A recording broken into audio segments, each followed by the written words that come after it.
Good morning everyone. तो अब तक हमने दो क्लास अटेंड किया, स्क्वायर एंड स्क्वायर रूट का, और आज थर्ड क्लास है। तो आज का जो क्लास है बहुत ही इम्पोर्टेंट है, बहुत ही सीरियसली इसको लीजिएगा, क्योंकि आज जो हम पढ़ने जा रहे हैं उसके आधार पे ही हम कोई क्वेश्चन को सॉल्व करेंगे कम टाइम में। तो चलिए, आपको डिस्प्ले पे दिख रहा होगा, क्वेश्चन बोर्ड पे देखिए, लेक्चर 3 में जो हेडिंग है properties of a square and square root, वर्ग और वर्गमूल के गुण, इसके बारे में हमको अध्ययन करना है। तो इसका जो फर्स्ट प्रॉपर्टी है, कह रहा है कि if the unit digits of a number is 2, 3, 7 और 8, then it does not have a square root. मतलब समझ रहे हैं क्या बोल रहे हैं? अगर हम इसको हिंदी में बोले तो क्या है कि यदि किसी संख्या की इकाई अंक 2, 3, 7 और 8 है तो इसका वर्गमूल नहीं होगा। मतलब कि ये क्या कह रहा है कि अगर कोई भी संख्या 2, जैसे उस इकाई का स्थान, जैसे कि अगर हम कोई 2 से अगर कौन कौन से संख्या बन रहा है जो जो इकाई के स्थान पे रखेगा, तो 22 बनेगा, 32 बनेगा, 42 बनेगा, और क्या बनेगा, 52 बनेगा। तो ये जो सारी संख्याएं हैं ये पूर्ण वर्ग नहीं है, वर्गमूल इसका हम नहीं निकाल सकते हैं। ठीक है, तो यही बोल रहा है। इकाई अंक आपको पता है ना, इकाई का अंक कौन हो गया, ये इकाई स्थान पे, ये भी इकाई स्थान पे, ये इकाई स्थान पे। इकाई, दहाई, सैकड़ा, हजार तो पड़े होगा ना, यूनिट, 10, 100, ये सब। तो यूनिट प्लेस पे अगर 2 है, क्या है, 2 है या 3 है, अगर 3 का बात करते इसी तरह 3, 30, 27, 37, 47, तो ये सब कोई भी स्क्वायर रूट नहीं होगा, इसका हम स्क्वायर रूट नहीं निकाल सकते हैं। तो पहला कॉन्सेप्ट आपको समझ में आ गया। पहला नियम क्या था? पहला नियम क्या बोल रहा है कि यदि किसी संख्या की इकाई स्थान पर, याद कर लीजिए कि 2, 3, 7 और 8, क्या 2, 3, 7 और 8, 2, 3, 7 और 8 है, तो इसका स्क्वायर रूट नहीं होगा। इसको याद कर लीजिए। ठीक है, कोई दिक्कत नहीं। चलिए आगे चलते हैं। सेकेंड नंबर पे चलिए, देखिए डिस्प्ले पे, क्वेश्चन बोर्ड पे देखिए, या नोट्स बोर्ड, आज के लिए नोट्स बोर्ड है, वो नोट्स बोर्ड पे है। दूसरा नंबर जो कह रहा है कि if a number ends in an odd number of zeros then it does not have a square root. फिर से समझिए, हिंदी में समझते हैं। यदि कोई संख्या में विशेष संख्याओं में शून्य संख्या समाप्त होता है तो इसका वर्गमूल नहीं होगा। चलिए, आपको वहाँ से नहीं समझ में आया तो यहाँ पे आते हैं, सॉल्यूशन बोर्ड पे आइए। आप कह रहा है कि कोई संख्या है, मान लेते 1 लिया हमने, और इसके आगे ऑड नंबर ऑफ जीरो है। ऑड मतलब विषम संख्या। विषम संख्या और सम संख्या पता होगा ना। विषम मतलब जो 2 से डिवाइड नहीं होता है, और सम संख्या मतलब जो 2 से डिवाइड होता है। समझ में आ गया? तो विषम संख्या मतलब विषम संख्या 2 से डिवाइड होगा, और सम संख्या 2 से डिवाइड नहीं होगा। सॉरी, विषम संख्या 2 से डिवाइड नहीं होगा, सम संख्या 2 से डिवाइड होगा। जैसे अगर हम एग्जांपल लेते हैं 10, तो 10 डिवाइडेड बाई 2 इक्वल टू 5, यानी डिवाइड कर गया तो कौन सी संख्या हो गया, सम संख्या हो गया। अगर हम 11 लेते हैं डिवाइडेड बाई 2, अब इसको 5 और एक रिमाइंडर बचेगा, एक शेष बचेगा इसमें, है ना, तो ये क्या हो गया, 5 पॉइंट कुछ आएगा ना। ये नीचे जैसे 2 11 में भाग लगाएंगे हम, कितना आएगा आपको पता ही है कि एक शेष बचेगा। तो ये क्या होगा, ये सम संख्या नहीं होगा, विषम संख्या होगा। तो सम संख्या विषम संख्या आप समझ गए होंगे। तो चलते हैं अब सेकंड नंबर पे। कह रहा है कि कोई भी संख्या के अंत में जीरो की संख्या अगर विषम हो तो उसका स्क्वायर रूट नहीं होगा। जैसे 1 0 है ना, तो इसके आगे कितने जीरो है, 1 0 है, और 1 कौन सा संख्या है, विषम संख्या है। तो इसका स्क्वायर रूट नहीं होगा। इसके ऊपर अगर हम 100 लेते हैं, अब इसके पास देखिए कितने जीरो है, 2, और 2 क्या है, सम संख्या, तो सम संख्या वाले को हम क्या कर सकते हैं, स्क्वायर रूट निकाल सकते हैं। इसी तरह अगर मानते हैं 225 के ऊपर 2 जीरो है तो इसका भी स्क्वायर रूट निकलेगा। अब ये कोई गारंटी नहीं है कि जिसके भी आगे 2 जीरो या सम संख्या में जीरो है तो उसका स्क्वायर रूट निकलेगा। ऐसा हो सकता है क्या? तो सोच के हमको कमेंट करिएगा, ये आपके लिए क्वेश्चन है कि क्या प्रत्येक संख्या के अंत में जीरो की संख्या सम हो तो वो सारे क्या स्क्वायर रूट निकलने के योग्य हैं, सारे नंबर्स का हम स्क्वायर रूट निकाल सकते हैं। तो ये आप एग्जाम्पल कुछ ले लेके हमको प्रूव करके बताइए और खुद से साबित करिए कि हाँ सारे संख्याएं जो हैं जिसके अंत में शून्य की संख्या सम है वो सारे संख्याएं एक क्या है, वर्गमूल निकाल सकते हैं, उसका सारा का हम वर्गमूल निकाल सकते हैं, मतलब वो एक परफेक्ट स्क्वायर है। ठीक है, तो ये आपके लिए होमवर्क हो गया। जितना मतलब आप प्रैक्टिस करिएगा ना उतना आपका कॉन्सेप्ट क्लियर होगा, बताने से कुछ नहीं होता, आप खुद करिएगा तो ये दिमाग में बैठ जाएगा। चलिए नेक्स्ट जो है 3 नंबर,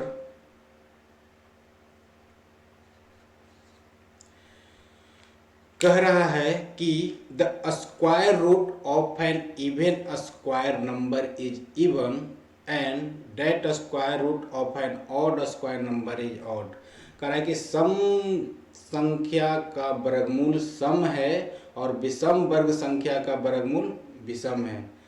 मतलब कि क्या है कि अगर हम 16 क्या है, सम संख्या है, और इसका अगर हम वर्गमूल निकालते हैं तो क्या मिलता है हमको, 4 मिलता है। तो देखिए ये भी सम है ये भी सम है, लेकिन अगर हम विषम संख्या लेते हैं 25 और इसका अगर हम वर्गमूल निकालते हैं तो क्या आएगा 5, और ये कौन सा संख्या हो गया, विषम संख्या। तो ये भी विषम संख्या है और ये भी विषम संख्या है। समझ रहे क्या बोल रहा है? अगर हम 225 लेते हैं और इसका वर्गमूल निकालते हैं तो कितना आएगा 15। आपको याद होना चाहिए, आपको बोले थे 30 तक याद होना चाहिए, ठीक है ना। तो ये भी विषम संख्या है ये भी विषम संख्या है। और कोई एग्जाम्पल 49 अगर लेते हैं, 49 क्या है, विषम संख्या, इसका स्क्वायर रूट कितना आएगा 7। तो क्लियर हो गया होगा। अगर हम पिछले क्लास में देखिए एक हम क्वेश्चन दिए थे कि आप वर्गमूल निकालिएगा, जो जो किए होंगे वो उसका आंसर हम आपको डिस्प्ले करें।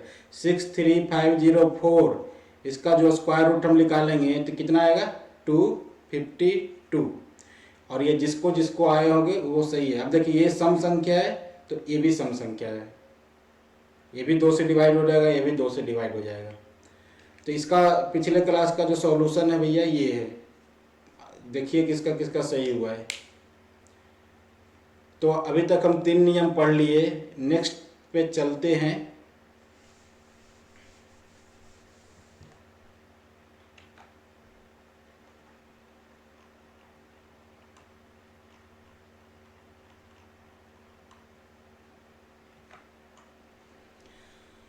देखिए नेक्स्ट में कुछ बना हुआ है ना, एक चार्ट है। कह रहा है कि पहला जो ऊपर में है यूनिट डिजिट्स ऑफ स्क्वायर और नीचे है unit digits of square root. ठीक है, वर्ग के यूनिट अंक और वर्ग के यूनिट अंक। अब हमको ये समझना है यहाँ से, आप वहाँ पे क्वेश्चन बोर्ड देखना छोड़िए, सॉल्यूशन बोर्ड पे आइए डायरेक्ट। 4 नंबर का बात कर रहे हैं हम। कह रहा है कि कोई भी नंबर अगर 10 है ना, मान लेते हैं कि 0 जिसका यूनिट प्लेस पे 0 है, तो मान लेते हैं इसका कोई 10 है, तो इसका जब हम स्क्वायर करते हैं तो क्या मिलेगा हमको 100 मिलेगा। समझ रहे हैं? अगर कह रहा है कि 1 और 8 में 1 मिलेगा, समझिए, या 9 है वो 8 नहीं है 9, 1 और 9 में 1 मिलेगा। तो जैसे अगर हम 11 का स्क्वायर करते हैं तो क्या हो जाएगा 121, अभी देखिएगा प्रूफ कर रहे हैं हम। और अगर हम 9 का स्क्वायर करते हैं तो क्या हो जाएगा 9 स्क्वायर 81। तो हम क्या देखें कि कोई भी संख्या का यूनिट प्लेस पे 1 था या 9 था, अगर उसको हम स्क्वायर किए तो उसका यूनिट प्लेस पे क्या आया, 1 आया। ठीक है, क्या समझे कि कोई भी संख्या का यूनिट प्लेस पे 1 या 9 था, तो उसको अगर हम स्क्वायर करेंगे तो उस दोनों कंडीशन में जो हमारा यूनिट प्लेस का जो नंबर होगा क्या होगा, 1 होगा। ये दिमाग में रखिएगा। नेक्स्ट में देखिए 2 और 8 है, तो अगर हम 12 का स्क्वायर करते हैं, 12 का स्क्वायर करते हैं तो कितना हो जाता है, 144। और 18, 2 और 8, 18 का अगर हम स्क्वायर करते हैं तो कितना होता है, 324। अब देखिए इसके पास भी 4 है, इसके पास भी 4 है, मतलब क्या सीखे कि अगर कोई भी संख्या का यूनिट प्लेस पे 2 और 8 होगा तो उसका इन जो रिजल्ट आएगा उसका जो यूनिट प्लेस होगा वो क्या होगा, 4 होगा। तो आपको ये कॉन्सेप्ट याद रखना है। अगर हम 5 का बात करते हैं तो 25 का स्क्वायर, नेक्स्ट देखिए ये दोनों एक है, ये दोनों एक है, ये अलग है, ये अलग है। 25 का स्क्वायर करते हैं 625 होगा। ठीक है, तो देखिए इसका यूनिट प्लेस पे 5 था तो इसका यूनिट प्लेस पे भी क्या आया, 5 आया। नेक्स्ट की ओर चलते हैं, 5 के बाद 4 और 6 है, तो 4 और 6 के लिए अगर हम 14 का स्क्वायर करते हैं तो कितना होता है, 196। और 6 के लिए किसका स्क्वायर करते हैं, 26 का स्क्वायर करेंगे तो ये होता है 676, ये एक हो गया। अब देखिए जब 4 और 6 है तो क्या लास्ट में आ रहा है, 6 आ रहा है, वही बोल रहा है। 4 और 6 के कंडीशन में जो रिजल्ट आएगा यूनिट प्लेस पे क्या आएगा, 6 आएगा। ठीक है, नेक्स्ट देखते हैं हम 3 के लिए कोई नंबर लेते हैं 23 का अगर हम स्क्वायर करते हैं कितना हो जाएगा, 529। और 7 के लिए कोई नंबर लेते हैं 47 का स्क्वायर ले लेते हैं, और इसको जब हम स्क्वायर करेंगे 2209 होता है। तो देखिए अगर 3 या 7 होगा तो इसका यूनिट प्लेस पे क्या आ रहा है, 9 आ रहा है। तो यहाँ तक आपको क्लियर हो गया होगा कॉन्सेप्ट, तो ये भी ये कर रहे हैं। तो कॉन्सेप्ट हम फिर से रिवाइज कर रहे हैं कि अगर यूनिट प्लेस पे क्या था, 0 था, तो इसका स्क्वायर करने पे यूनिट प्लेस पे क्या आ रहा था, 0। अगर यूनिट प्लेस पे 1 या 9 था तो इसको स्क्वायर करने पे यूनिट प्लेस पे क्या आ रहा था, 1। अगर यूनिट प्लेस पे 2 या 8 था तो उसको स्क्वायर करने पे कितना आ रहा था, दोनों कंडीशन में 4 आ रहा था। 25 मतलब यूनिट प्लेस पे 5 था, इसका अगर हम स्क्वायर करेंगे तो क्या मिलेगा, 5। अगर यूनिट प्लेस पे 4 या 6 होता है तो अगर ये दोनों कंडीशन में अगर हम स्क्वायर करते हैं तो हमको यूनिट प्लेस पे क्या मिलता है, 6 मिलता है। अगर इकाई स्थान पे 3 और 7 हो, है ना, अगर उसका स्क्वायर करते हैं तो हमको दोनों कंडीशन में क्या मिलता है, 9 मिलता है। ठीक है, तो ये आप याद कर लीजिए, जो चार्ट है ना, याद क्या करना है आपको, मतलब दिमाग में सेट हो जाना चाहिए। अगर कोई एग्जाम्पल आपको आता है तो सेट हो जाएगा, अगर कभी भूल गए तो क्या होगा, आपके अंदर कुछ एग्जाम्पल होना चाहिए। जैसे 1 से 30 तक ही याद करिएगा तो उसमें बहुत सारे नंबर्स तो आते ही हैं, जो जिसके अंत में 2 है, 18 है, तो आप भूल रहे हैं तो आप वहाँ से स्क्वायर करके चेक कर सकते हैं। और ये कहाँ काम आएगा, जब 1 से 30 से बाहर का कोई स्क्वायर नंबर पूछ रहा है तो वहाँ पे आपको 30 के अंदर से आप चुरा सकते हैं, है ना। चलिए, तो ये हमारा 4 नंबर भी प्रॉपर्टी कंप्लीट हुआ। अब नेक्स्ट चलते हैं 5 नंबर पे। 5 नंबर कह रहा है कि negative numbers are not perfect square. समझिए, कह रहा है कि कोई नंबर निगेटिव है, मान लेते माइनस, निगेटिव मतलब ऋणात्मक संख्या, ऋणात्मक मतलब जिसके आगे माइनस साइन लगा हो। ठीक है, तो इसका हम परफेक्ट स्क्वायर अगर निकालना चाहे तो इसका परफेक्ट स्क्वायर नहीं निकलेगा। समझ में आ गया, मतलब अंडर रूट माइनस में अगर कोई भी संख्या हो उसका हम परफेक्ट स्क्वायर नहीं निकाल सकते। तो 5 नंबर यहीं से कंप्लीट होता है। ठीक है, ये केवल आपको दिमाग में रखना है कि नेगेटिव नंबर, कोई गलती क्या करता है ना कि पेपर में आता है कि अंडर रूट -25। ठीक है, इसका स्क्वायर रूट ऑप्शन में दिया रहता है, -5 भी रहता है, 5 भी रहता है ना, और नन ऑफ दिस भी रहता है। तो लोग क्या लगा के आते हैं, 5 या -5 या 5 पे लगा के आते हैं, ये गलत है बिल्कुल। ठीक है, क्यों, क्योंकि हमको पता है कि जो स्क्वायर रूट जो होता है, अगर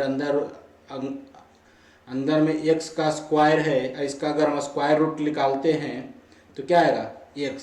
और इसको अगर हम वापस स्क्वायर करते हैं, है ना, तो जो अंदर था वो मिल जाता है हमको, ये पता है ना आपको। इसको अगर हम वापस स्क्वायर करेंगे तो क्या हो जाएगा, ये नंबर मिलता है, लेकिन इस कंडीशन में मिलेगा। जैसे कि अगर हम -5 का स्क्वायर करेंगे तो क्या, -5 का अगर हम स्क्वायर करेंगे तो क्या होगा, -5 इंटू -5 क्या हो जाएगा, 25। लेकिन हमको लाना कितना था, -25। तो ये पॉसिबल नहीं है।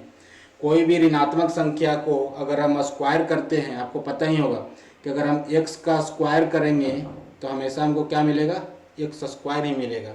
ये आपको दिमाग में सेट हो जाना चाहिए, ठीक है, कि निगेटिव नंबर का स्क्वायर क्या होता है, हमेशा पॉजिटिव हो जाता है। मतलब -x का स्क्वायर और x का स्क्वायर दोनों इक्विवेलेंट है। कहने का मतलब कि -x का जो स्क्वायर है उसका अगर हमको कोई रिजल्ट में मिलेगा तो हमेशा पॉजिटिव मिलेगा।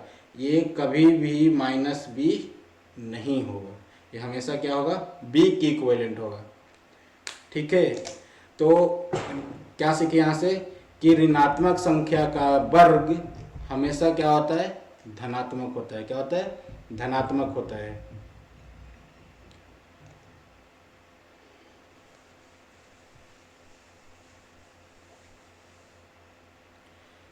तो 5 नंबर हो गया।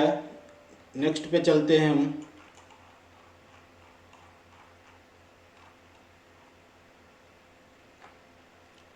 सिक्स नंबर देखिए, 6 नंबर बहुत ही इंपॉर्टेंट है, जो अभी हम शायद क्लियर भी कर दिया आपको। Square of a number whether positive और निगेटिव इज ऑलवेज पॉजिटिव। कह रहा है एक संख्या का वर्ग चाहे सकारात्मक या नकारात्मक हमेशा सकारात्मक होता है। अभी क्लियर किए थे आपको, हमने क्या बोला कि कोई भी निगेटिव नंबर का स्क्वायर, है ना, या पॉजिटिव नंबर का स्क्वायर हमेशा क्या होता है, पॉजिटिव होता है।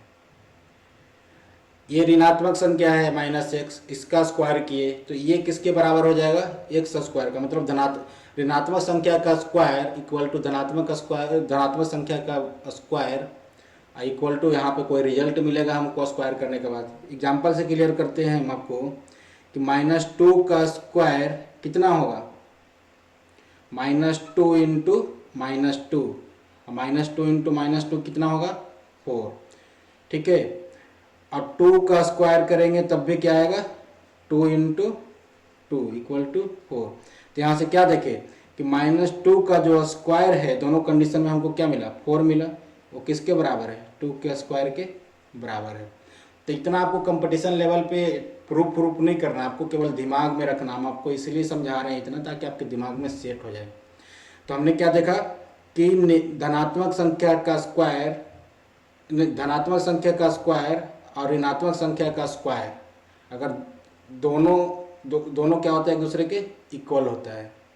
एक ही नंबर के लिए, अगर एक ही नंबर मतलब जैसे हमने 2 लिया था तो 2 ऋणात्मक भी होना चाहिए, 2 धनात्मक भी होना चाहिए। जैसे यहाँ पे x है तो x कोई नंबर होगा, यहाँ भी x है, तो नंबर चेंज नहीं होना चाहिए। वही नंबर का धनात्मक और वही नंबर का ऋणात्मक का वर्ग एक दूसरे के क्या होगा, बराबर होगा, ठीक है। क्लियर हो गया। एक चीज़ हमेशा याद रखिए, अब ये हम यहाँ से ये वाला चीज़ आपको क्लियर करते हैं कि कोई संख्या है, क्या है, कोई संख्या है, उसके पावर में n है, उसके पावर में n है, और n कौन सा संख्या है, सम संख्या है। क्या है, सम संख्या है। कोई, चलो ये निगेटिव कर देते हैं क्योंकि निगेटिव का बात करना है ना। तो कोई ऋणात्मक संख्या का ऊपर में क्या है, घात है, और वो घात क्या है, सम संख्या है, तो ये हमेशा क्या होगा, धनात्मक होगा। कैसा होगा, पॉजिटिव नंबर आएगा हमेशा इसका रिजल्ट, ठीक है। लेकिन कोई संख्या है, मिटाना पड़ेगा ना,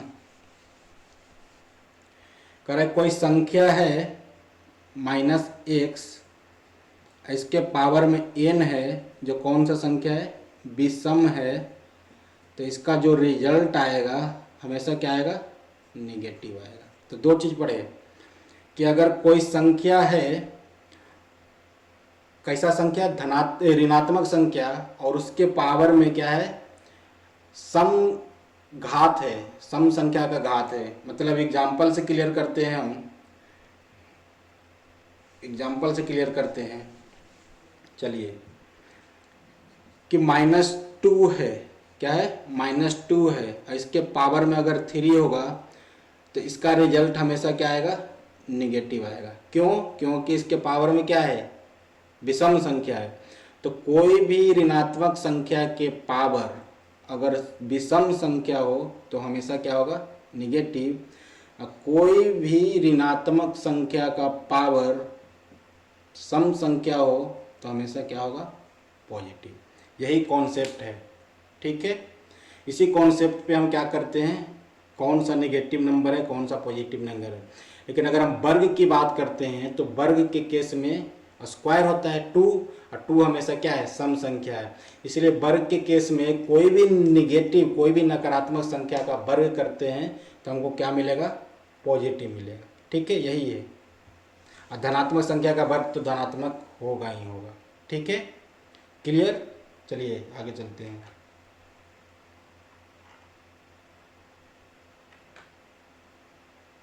7 नंबर है, बहुत ही इंपॉर्टेंट है भैया। देखिए 7 नंबर, ऐसे इंपॉर्टेंट तो सब है, ऐसा कुछ नहीं है कि वो एक इम्पॉर्टेंट है। कह रहा है कि the sum of first n odd natural number is n square. प्रथम विषम प्राकृतिक संख्याओं का योग क्या होता है, एन स्क्वायर होता है। अब विषम संख्या आपको हम अभी क्लियर कर दिए। तो अगर प्रथम विषम संख्या की बात करते हैं तो जैसे 1 हो जाएगा, 3 हो जाएगा, 5 हो जाएगा, 7 हो जाएगा, 9 हो जाएगा, 7 9 11 हो जाएगा, 13 हो जाएगा, इस तरह से चलते रहेगा। तो कह रहा है कि अगर प्रथम जैसे 1 + 3 है तो कितनी संख्या है, 2 विषम संख्या है। तो एन का स्क्वायर मतलब जितने विषम संख्याओं को जोड़ रहे हैं प्रथम, फर्स्ट से, कहीं से भी नहीं, ऐसा ना कि 5 7 9 ऐसे नहीं लेंगे, पहला से लेंगे। तो ये जो होगा 2 के स्क्वायर होगा। 2 कहाँ से आया, जितने नंबर, कितने विषम संख्याओं को जोड़ रहे हैं वो यहाँ पे लिखेंगे और उसका स्क्वायर कर देंगे। तो इसको को क्या हो जाएगा, 4। तो 3 + 1 क्या होता है, 4। नेक्स्ट एग्जाम्पल से क्लियर करते हैं।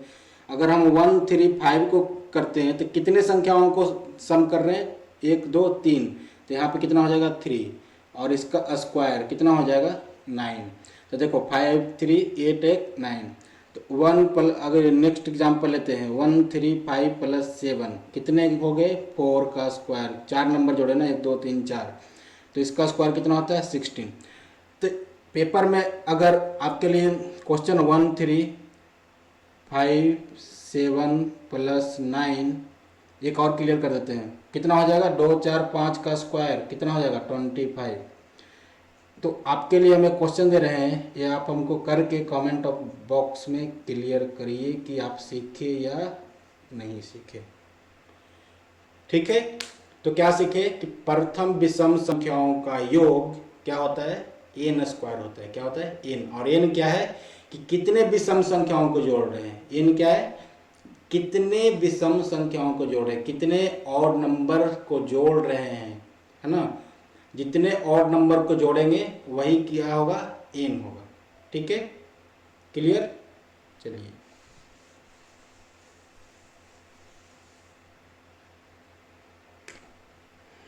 8 नंबर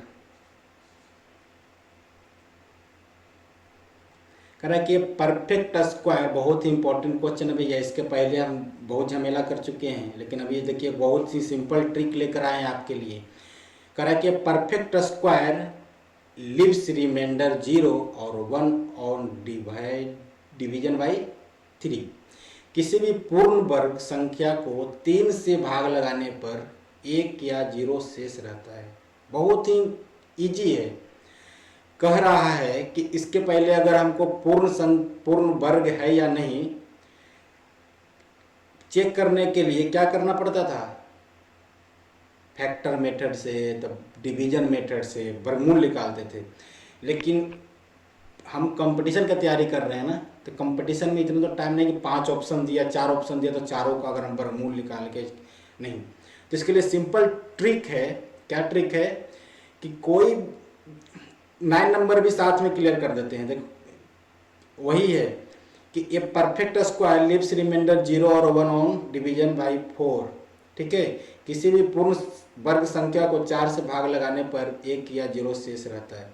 तो दोनों सेम ही चीज है, मतलब कोई भी संख्या को अगर हम 3 और 4 से भाग लगाते हैं, क्या करते हैं, 3 और 4 से भाग लगाते हैं, तो हमको शेष में क्या मिलता है, 0 और 1 मिलता है। तो वो संख्या क्या होगा, पूर्ण वर्ग होगा। यही है सोचने वाली बात। जैसे एग्जांपल लेते हैं हम, देखिए हम क्लियर करते हैं आपको पूरी तरह से। 24 क्या हो गया, 24। तो इसको अगर हम 3 से डिवाइड करते हैं तो क्या मिलेगा, रिमाइंडर 0। अब ये तो सॉल्व कर गया है ना। आगे देखते हैं, 2209 डिवाइडेड बाई 3 क्या मिलेगा, यहाँ पे मिलेगा कुछ। अब देखिए 24 क्या स्क्वायर रूट है, नहीं, फिर फंस गए यहाँ पे हम। तो 24 स्क्वायर रूट नहीं है, जबकि इसका रिमाइंडर अगर हम 3 से भाग लगाते हैं तो रिमाइंडर क्या मिलेगा, 0 और 1। समझ रहे हैं। तो ये कंडीशन सब जगह अप्लाई नहीं हो रहा है ना। तो दूसरा एग्जाम्पल लेते हैं, अगर यहाँ पे अगर हम 2209 है, इसको अगर हम 3 से डिवाइड करते हैं तो इसका जो रिमाइंडर बचेगा, शेष जो बचेगा, कितना बचेगा, 1 बचेगा। अभी देखते रहिए। उसके बाद अगर हम नेक्स्ट लेते हैं 575 और इसको 3 से डिवाइड करते हैं तो कितना बचेगा, 571। इसका रिमाइंडर भी कितना आएगा, 1 आएगा। 1 आएगा कि 0 आएगा,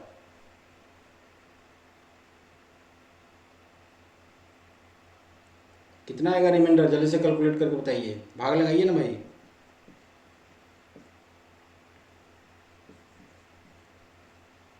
तो रिमाइंडर इसका क्या आएगा, 0 आएगा। ठीक है। तो देखिए अब ये परफेक्ट स्क्वायर नहीं है, लेकिन ये परफेक्ट स्क्वायर है, ये परफेक्ट स्क्वायर है।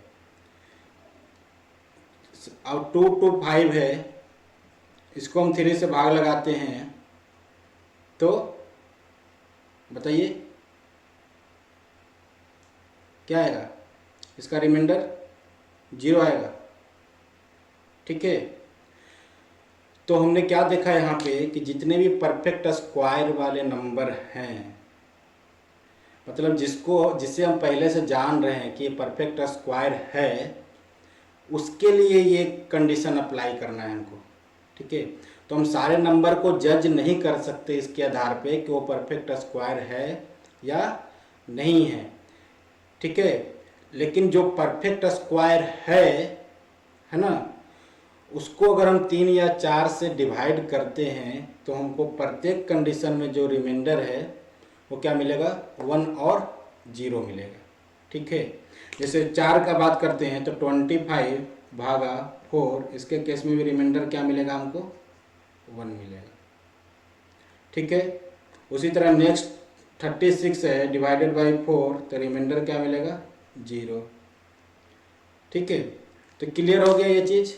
तो ये हमें नहीं लगता है हमारे लिए इतना इम्पोर्टेंट है, क्योंकि ये तो कन्फ्यूजन क्रिएट कर रहा है हमें।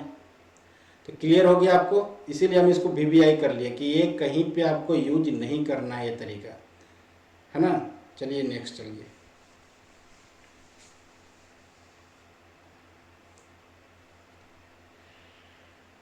नेक्स्ट है हमारा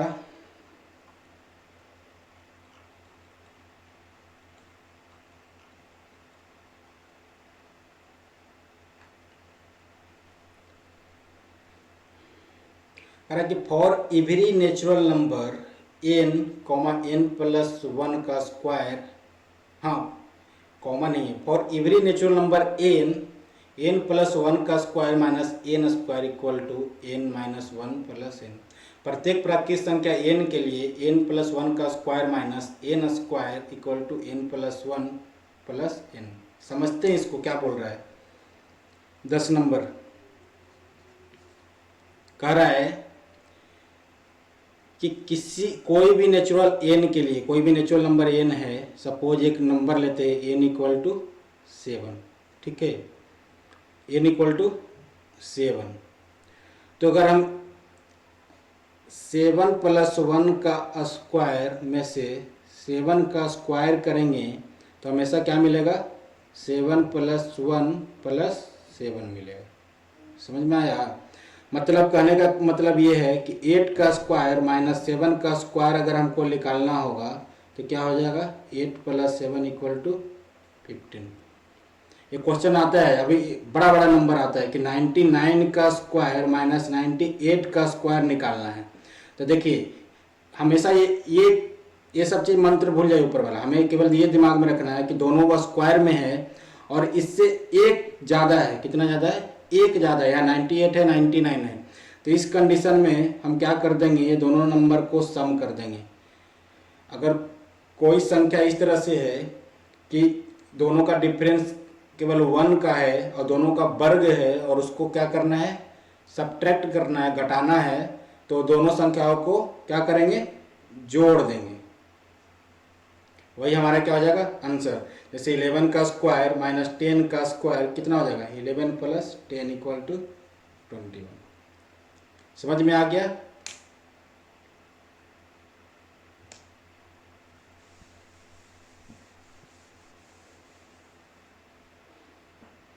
चलिए अब 11 नंबर चलते हैं। करा कि the square of a natural number n is equal to the sum of first n odd natural number. करा एक प्राकृत संख्या n का वर्ग पहले n विषम प्राकृत संख्याओं के योग के बराबर होता है। किसी को समझ में आया ये बात, नहीं आया।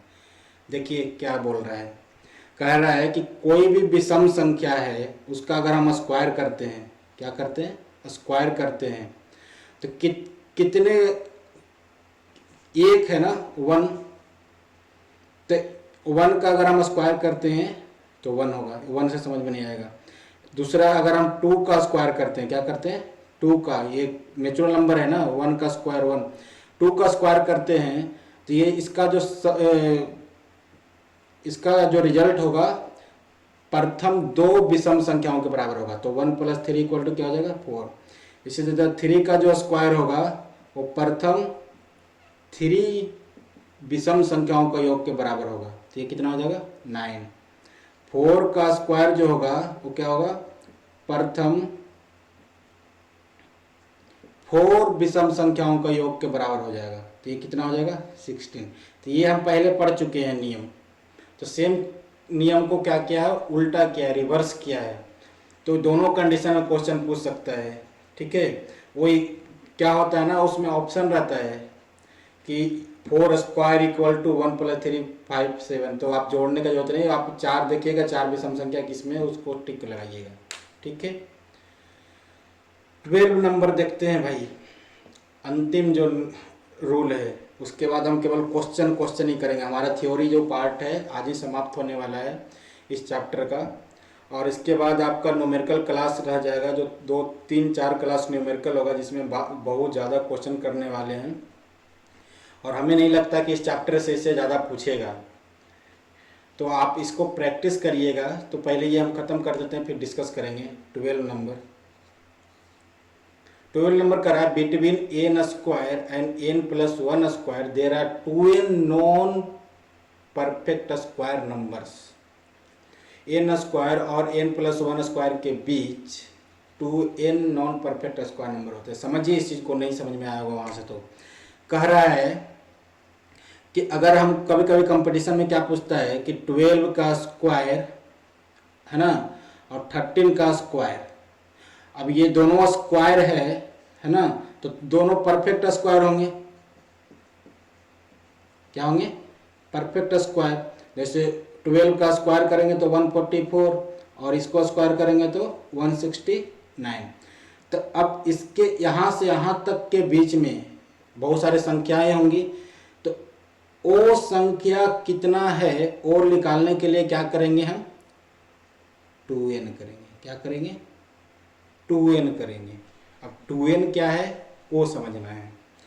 अब n जो है यहाँ पे वो क्या है लोअर नंबर है। क्या है लोअर नंबर। और यहाँ पे अगर लोअर नंबर कौन सा है तो यहाँ पे n बराबर क्या हो जाएगा 12। क्या हो जाएगा छोटा वाला संख्या है। क्या है छोटा वाला संख्या है। n क्या है यहाँ पे छोटा वाला संख्या है। तो यहाँ पे अगर हमको निकालना है कि 12 का स्क्वायर और 13 का स्क्वायर के बीच में कितने संख्याएं हैं, तो क्या हो जाएगा 2n बराबर 2 इंटू 12 इक्वल टू 24। यही हमारा क्या हो गया आंसर हो गया। दूसरा एग्जाम्पल लेते हैं, क्लियर हो जाएगा आपका 12 नंबर के लिए ही,